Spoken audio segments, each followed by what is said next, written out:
Hello everyone, and welcome to the review for the Cirque du Tarot deck. The first thing we're going to do is walk through each of the cards. As you can see, I've got them laid out here. I'm going to show you each one, tell you the name of it, and then we'll get into the review. So let's get started. First card up, we have the Fool,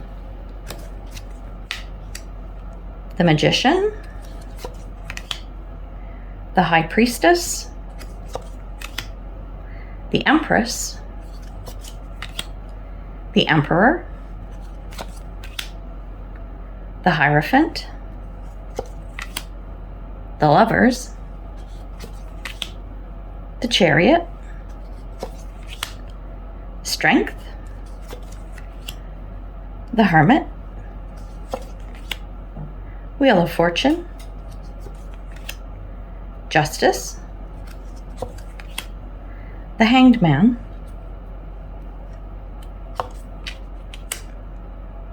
Death, Temperance, the Devil, the Tower, the Star, the Moon, the Sun, Judgment, the World, Ace of Cups, Two of Cups, Three of Cups, Four of Cups, Five of Cups, Six of Cups, Seven of Cups, Eight of Cups, Nine of Cups, 10 of Cups, Page of Cups, Knight of Cups, Queen of Cups, King of Cups, Ace of Wands, Two of Wands, Three of Wands, Four of Wands,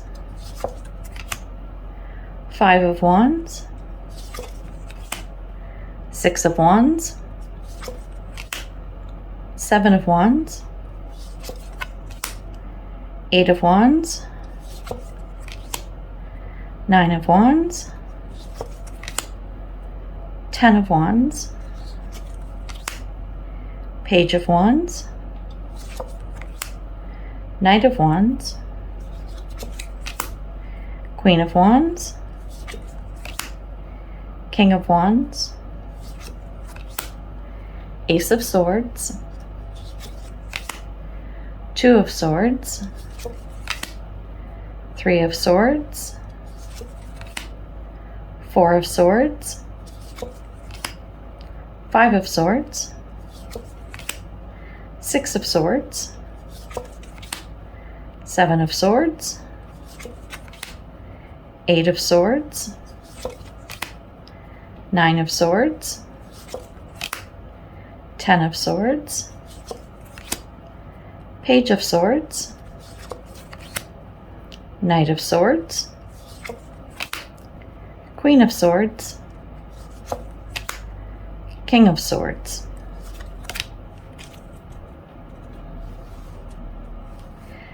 Ace of Pentacles,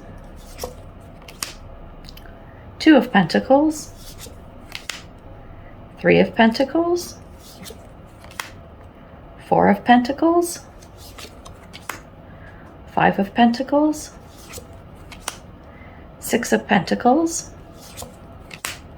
Seven of Pentacles, Eight of Pentacles, oops, get over there, Nine of Pentacles, you just don't want to stay still, 10 of Pentacles, Page of Pentacles, Knight of Pentacles,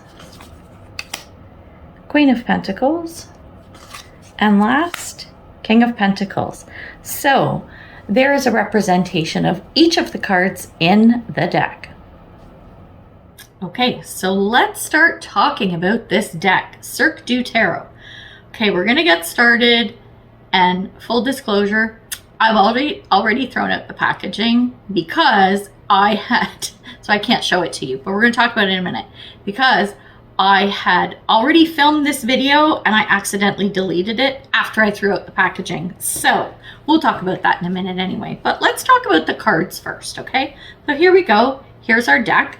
I can't unbox because I don't have the box. So we're just going to talk about the cards. So if I take one of the cards from the perspective of the size, if we take our traditional Rider-Waite and put it up against the Cirque du Tarot, you can see the Rider-Waite poking up just a little bit out the top. They're so very, very, very close in size, okay? The cards themselves, super thin, which I love. Look, it almost disappears. I love that in a card. If you don't mind the thicker cards, then that's cool. I'm not a fan of them, but it's not a make or break for me because if I love the deck, I don't care. This deck happens to have nice thin cards. The coating on them, there is that slippery wax coating on them, which I also love. So then you got the slip and slide. Slip, slide, and separation are the three things I talk about when we're talking about the card stock, right? So as you can see, I'm shuffling the cards. Oh, who we got? You got a mini reading. Page of Wands. Oh, nice card. Check it out. Page of Wands. What's coming into you? What info's coming in? Anyway, there's your mini reading over with. But the point is, when I'm shuffling, I like to see how easily the cards separate, because you know there's some decks where depending on the coating of the card, they clump together, and I find that quite annoying. These shuffle very, very nicely. Very similar to a couple other decks I have in terms of the coating and the design. Very similar to Everyday Witch Tarot, Gilded Tarot Royale. I'm trying to think, was there somebody else? There is somebody else who has cards similar.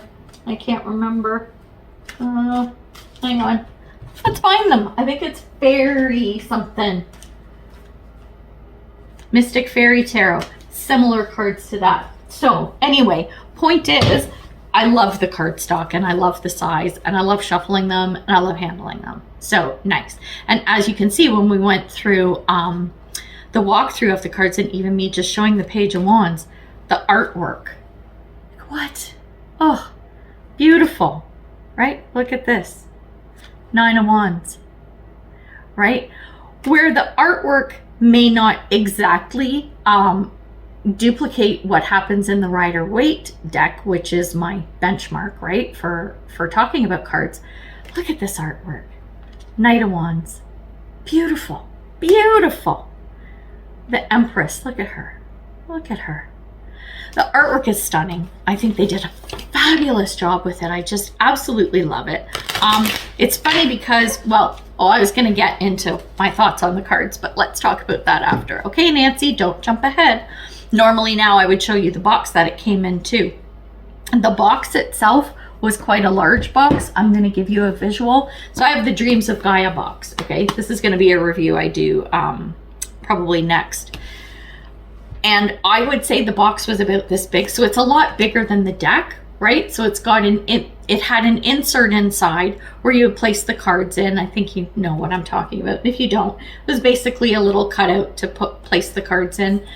And then, and the book as well. So personally, I'm not a fan of large boxes for small decks. I think they should fit. The deck should fit the box, and so should the book that comes with it. That should all be a cohesive size. That's what I prefer. And one of the main reasons for that is real estate. It takes up a lot of space. The bigger the box, the more room it has to take up. Now, if you're not a professional or you're not a collector, that might not be a big deal to you. You may not care, and that's fine. You may not care anyway. But when you're a professional or a collector, that stuff takes up a lot of space. So when you have these large boxes with tiny little cards or books, then it's a bit of wasted space. So it's just something to be aware of. If it doesn't bother you, then that's pretty cool. But with it came the book. So this will show the size of what the box was, because the book fit exactly in the size of the box. So you can tell the box was a fair bit bigger. So the book itself, lovely. Look at this. They've got a photo and a write-up for every card. What we're going to do is for fun, and so you get an idea of how the creator has put this together, we're going to take a card and we're going to read out of the book so you get an idea of what it's like. We happen to get the Magician. So let's look up the Magician in our book. The Magician. So here we go, right? Shows the picture of the card and here's our description. So it's a one-pager. So we have it written as an ally or a challenger, which basically means upright or reversed, right? So under ally, it says, when you have all the tools you require to create magic, you feel on top of the world, or on top of a very large hat, as is the case for our Magician. The world feels like it's yours to explore and possibly even exploit when you understand the power you have at your fingertips. However, with great power comes massive ego trips, which is why your hat is bigger than your head. This is to remind you it's all an illusion. The best magicians know it's all a show. That smoke, mirrors, and a bit of sleight of hand are just fun and games. Take it all too seriously, and you might end up looking like the fool. Your place on the stage is not guaranteed, and you can be easily replaced with a wave of the ringmaster's wand. This makes your time in the spotlight even more precious. Enjoy the wonder and the high for as long as you can, because every magician will at some point have to step down and retire. Interesting, what's the word I'm looking for? Oh my God, interpretation of the Magician card. Okay, now let's look at what it says under the challenger position. It says you've started to take yourself and the magic around you for granted, have lost your wonder, and the world around you doesn't sparkle the way it once did. You might even say you're turning into a bit of a cynic. The magic is there so you don't get too bogged down with the impermanence of your physical experience, which is meant to remind you of your short time on life's stage. Take it all too seriously and you may miss the point. Magic is a wonder, and the tricks are meant to be fun. The moment you lose the childlike wonder of the magician, you run the risk of losing your magic altogether. Taking for granted what you have created up until this part of the show will leave you with a false sense of power and potential. Things change quickly, and where there was once magic to spare, one day there could be none. Very profound and very interesting interpretation, both upright and reversed, of the Magician. So this gives you an idea of the archetypes and how they're going to interpret them as from a circus type of perspective. So it's kind of cool. And I know I'll say this all the time, like I don't often refer to the books, but the books can be great guidelines as to what the creator's interpretation of each card is. Doesn't matter how long you've been practicing tarot, you're always learning, or you should be, because you can become stagnant. I learn something new every day. Every day when I watch other tarot readers or I pick up a new deck. Every day. And that is what's going to keep you growing and expanding. This way you're not stagnant. So I think it's a good thing. And the good thing about the book, normally I don't care too much about the books. I'm all about the cards. But usually, like quite often, they'll come with those little crappy black and white ones. Do we have one? We do. Let's show you. Let's show you from my Silver Witchcraft Tarot, which is like one of my favorite decks actually. I'm liking it very much. Anyway, it's not about that deck. These little guys, right? And it just has like a quick introduction. Cheap out. Doesn't bother me, but if you're someone who really likes a nice book with your decks, you will love this. I think they did a fantastic job. Necessary, in my opinion, no, but it's definitely a nice touch. So good job on that. So, having said that, we talked about packaging, cards, and book. So, I'm going to give you my final thoughts. Let's see. Cirque du Tarot. This is what I was going to say in the beginning. So, you can tell usually when I'm shuffling a deck how comfortable I am with it and how much I like it, because I'll just keep shuffling like I'm doing right now, right? I'm just shuffling and shuffling. So this is high honors. Okay, high honors to this deck for many reasons. I am going to give it, I think I'm going to give it a 9 out of 10. I'm giving it a 9 out of 10 because when I pulled this deck out to do the review, I had only used it maybe once or twice, right? And as I pulled it out and I started going through it, I thought, this is a really nice deck. So I'm actually pulling it into my regular roster. I'm actually using it more and I'm enjoying it. It's a lovely deck. Again, the packaging and the book packaging was a bit too big.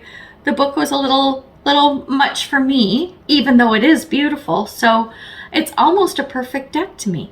A little bit off the beaten path from the typical Rider-Waite archetypes. I'm okay with that too. I forgot to mention the one thing, when you go off the beaten path as a creator with the tarot, as long as you label your cards what it is, the person who's reading has a quick glance. Oh, it's the Fool. They don't have to look at this and go, is this the King of Wands or the Magician or the Fool or the Ten of Pentacles? Do you see what I mean? Because if your artwork doesn't quite accurately match up and mimic what's in the Rider-Waite Tarot, it's a little bit harder. So they've done a great job with this too. So 9 out of 10, good job, Cirque du Tarot. And if you're interested in purchasing this deck, I happen to have an Amazon affiliate link in the description box below, both for Canada and the US. If you do buy anything using my link, I do, or potentially, get a little commission. So I have to put that out there as a disclaimer. But yeah, if you like the deck as much as I did, I suggest you check it out. So yeah, check it out on Amazon and see how it goes. So I hope you like this. If you own this deck, let me know what you think. Put your thoughts in. And if you're thinking about buying the deck, let me know if this has swayed you either way. Because honestly, I think it's a good addition to any collection. We're going to leave it there. So thanks for watching, everyone. And until I see you again, much love and light, health and wellness, peace and prosperity. Take care. Bye.